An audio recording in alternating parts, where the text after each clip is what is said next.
2 Nigérians ont créé une entreprise qui déplace aujourd'hui 31 milliards de dollars chaque année. C'est plus que le PIB du Cameroun. Et toi, tu n'en as probablement jamais entendu parler. Aujourd'hui, je te raconte l'histoire de Flutterwave, la plus grande fintech d'Afrique.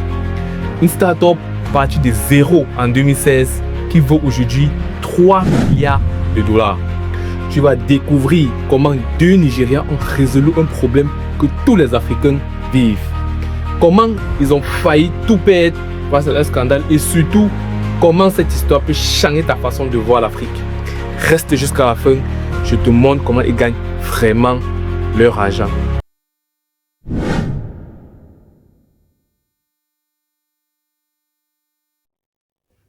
Avant de commencer, c'est quoi une fintech? Imagine la tontine de ton quartier. Tout le monde cotise. Quelqu'un gère l'argent, quelqu'un redistribue. C'est de la finance, c'est simple, c'est traditionnel, ça marche. Maintenant, imagine la même chose sur ton téléphone. C'est plus rapide, il n'y a plus d'utilisateurs, il n'y a pas de guichet, pas de file d'attente, pas de papier. C'est ça une fintech. Fin pour finance et tech pour technologie. MTN Mobile Money, Orange Money, Wave, tu les utilises déjà. En fait, tu fais de la fintech sans le savoir.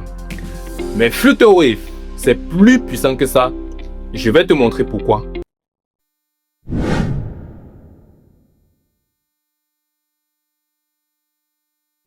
On est en 2015. Imagine Aïcha. Elle vend les pagnes à Lagos au Nigeria. Un client kenyan veut acheter les pagnes pour 500 000 francs. C'est une super affaire pour Aïcha. Le client paye en shilling kenyan, tandis que Aïcha veut être payé en naira nigérian. La banque kenyane ne communique pas avec la banque nigériane. Pour ce faire, il faut passer par l'Europe ou les États-Unis. Les frais vont prendre près de 15 à 20% et les délais jusqu'à 2 semaines. Résultat, Aïcha perd l'argent, perd le client et perd la patience. Ce problème est l'enfer de toute l'Afrique. Des dizaines de monnaies, des centaines de systèmes de paiement qui ne communiquent pas entre eux. Pendant ce temps, en Europe, un Français peut payer un Allemand avec sa carte bleue en seulement 3 minutes. Mais en Afrique, on doit passer par New York ou Londres pour payer 50 000 à un voisin. C'est absurde, c'est injuste. Et personne ne s'est attardé à ce problème jusqu'à ce que 2 Nigérians décident d'en avoir marre.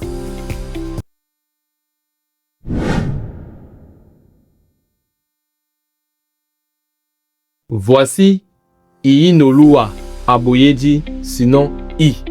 Né en 1991 à Lagos, fils de pasteur, à 23 ans, il cofonde Adela, une start-up qui forme des développeurs africains. Adela devient une licorne. Mark Zuckerberg lui-même y investit. Et voici Olubenga Akbola, surnom GB. Né en 1995, lui aussi à Lagos, un cerveau MBA au MIT, la meilleure école du monde. Il a travaillé chez Google, chez PayPal, chez Royal Bank au Scotland. Bref, ce mec connaît la finance mondiale par cœur. En 2016, I et GB se rencontrent. Ils partagent la même frustration.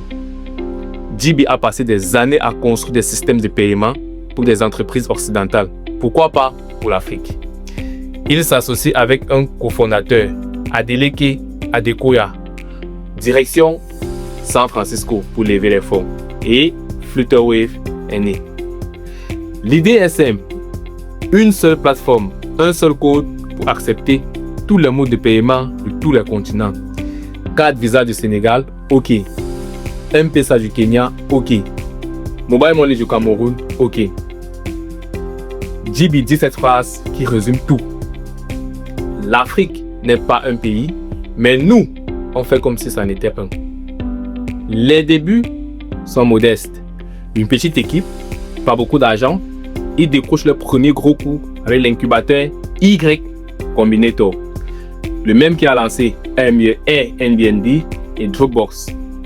Premier vrai succès en 2018.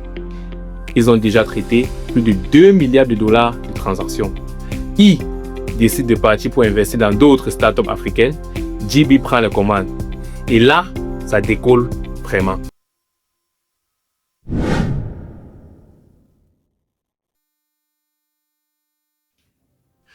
Le Covid frappe, le monde s'arrête, mais Flutterwave accélère. Pourquoi? Parce que tout le monde achète maintenant en ligne et Flutterwave est là. En 2020, l'entreprise traite 80 millions de transactions pour une valeur de 7,5 milliards de dollars dans 17 pays africains. Janvier 2020, levée de fonds série B. 35 millions de dollars Mastercard investis. Mars 2021, levée de fonds série C. 170 millions de dollars. À cette date, c'est la plus grosse levée de fonds de l'histoire des startups africaines. Ce jour-là, Flutterwave devient une licorne, une startup valorisée à plus d'1 milliard de dollars. La troisième fintech africaine a atteint ce niveau. On dit quoi? Une fierté du continent. Février 2022, série D. 250 millions de dollars de plus. Valorisation 3 milliards de dollars. Les investisseurs, Tiger Global, Avenir et même le bras d'investissement de Visa.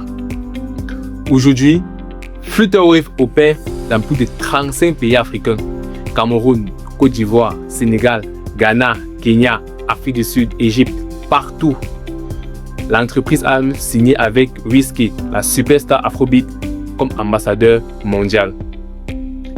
En 2024, elle a déplacé 31 milliards de dollars. 31 milliards, c'est plus que le PIB du Cameroun, du Bénin, du Togo réunis.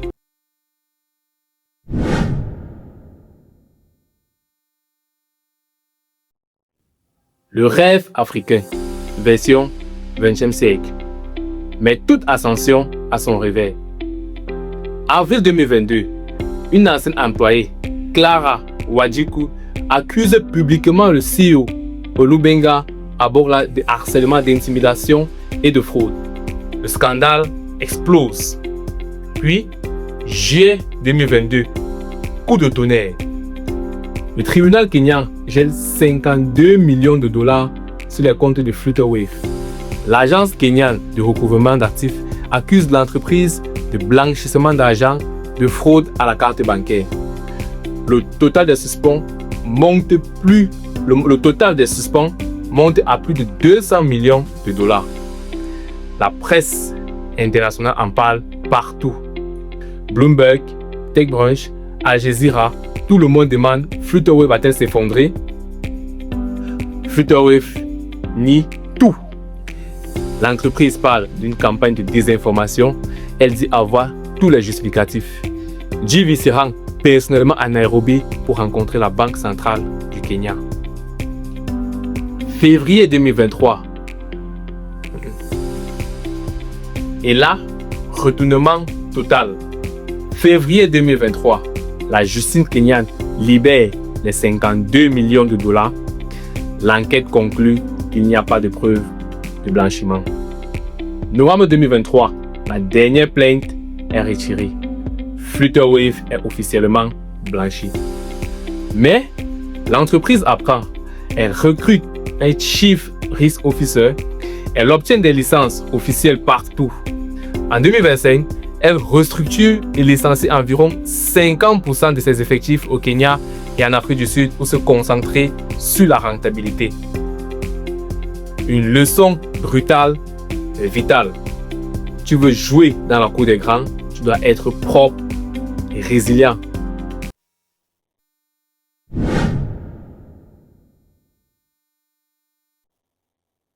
Maintenant, la question que tout le monde se pose, comment Flutterwave gagne-t-elle son argent? 3 sources principales. 1. Les commissions sur les transactions. Chaque fois qu'un commerçant utilise Flutterwave pour recevoir de l'argent, l'entreprise prend une petite commission, en général entre 1,4 et 3,8% par transaction. Ça paraît rien, n'est-ce pas? Mais quand tu déplaces 31 milliards de dollars par an, ça fait des centaines de millions. 2. Les services aux entreprises. Uber, Booking, Microsoft, des banques entières payent Flutterwave pour intégrer le système de paiement. Abonnement mensuel, frais d'installation, stable et juteux. 3. Les nouveaux produits. En janvier 2026, Flutterwave a acquis Mono, une fintech d'open banking. En avril 2026, elle a obtenu une licence de microcrédit au Nigeria. Bientôt, les comptes bancaires, les dépôts, les crédits. Elle devient une vraie banque numérique. C'est ça le secret. Plus tu grandis, moins ça te coûte de traiter des transactions de plus. C'est ce qu'on appelle l'économie d'échelle. Voilà pourquoi les fintechs deviennent si puissantes.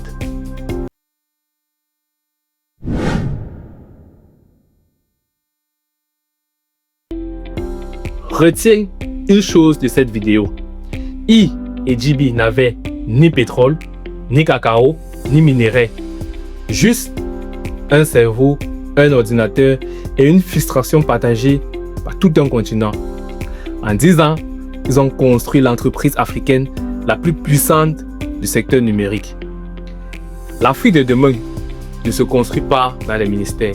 Elle se construit dans les cerveaux comme le tien. Alors, dis-moi en commentaire, quel problème africain ferais-tu exploser si tu avais les moyens? Je lis tous les commentaires et je réponds. Si cette vidéo t'a appris quelque chose, abonne-toi à la chaîne. La prochaine fois, on décrypte la prochaine startup, la prochaine fintech qui va surpasser Flutterwave. Tu ne veux pas rater ça.